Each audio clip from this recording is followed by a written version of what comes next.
Alright, let's do our short lever band distraction ankle mobilization, okay? So what you'll need for this is you're going to need an elevated surface. I just have a couple of plates stacked up here. You can also use a bench, a box, whatever you need. It doesn't even have to be this short. It can be even taller than this. Essentially, you need an elevated surface, and you're going to need a resistance band that you can attach to your ankle. I'll show you how to do that here in a minute.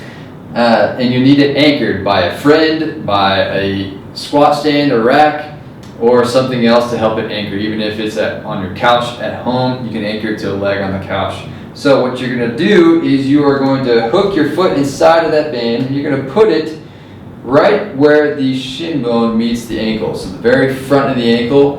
And what I'm going to do is I'm going to put my foot up on top of this elevated surface.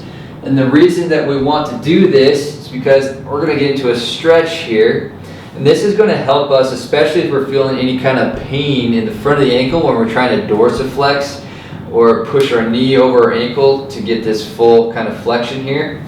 If you're feeling pain in the front of the ankle, this is going to help this tibia, this shin bone, slide back the way that it's supposed to. It's supposed to slide backward so that we can translate over the ankle better. So you can see my setup here. I have this band right at where the shin bone meets the foot and the ankle. And this is because the band is attached down low, I'm able to get a little bit of a downward pull to help pull my shin down and back as I come forward in this dorsiflexion. So what I'm going to do in this is I'm going to push that knee forward, keeping the heel down as far as I can, keeping that big toe, all my toes active so it keeps my arch engaged. And I'm just going to push forward with my hips straight. Try not to let that back foot turn out.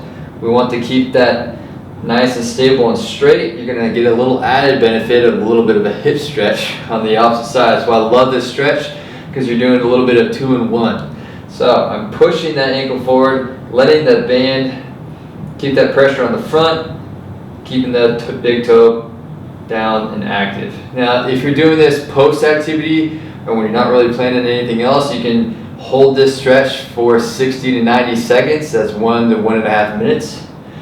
If you're going to do this right before activity, like you're trying to mobilize a little bit before you're doing sport or squat or something, you're trying to work a small dose of ankle mobility in, then what you'll do is you'll just do a little bit of a pump. You're going to hold it for 10 seconds and release.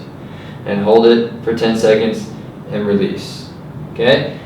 But just a small dose of 1 to 2 minutes hold here can be enough as another tool set in order to be able to get an effective dose. So I'm going to switch this to the other leg, get it up on that surface. It can be a little bit hard in the setup sometimes, but I'm down in this lunge again, and now I can press that knee forward, keeping that big toe active, keeping my arch active, pressing those hips forward, and pushing that knee forward as far as I can to get a small stretch in the back of the ankle. But really, this is not just an ankle stretch. If you don't feel that much of a stretch, that's okay, because it's really working on the front side of that ankle.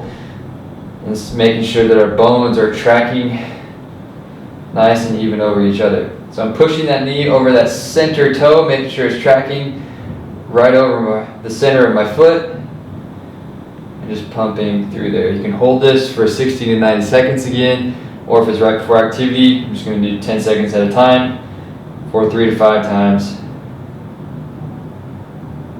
Nice, quick, good, effective stretch. Another tool in your tool belt for improving your ankle mobility.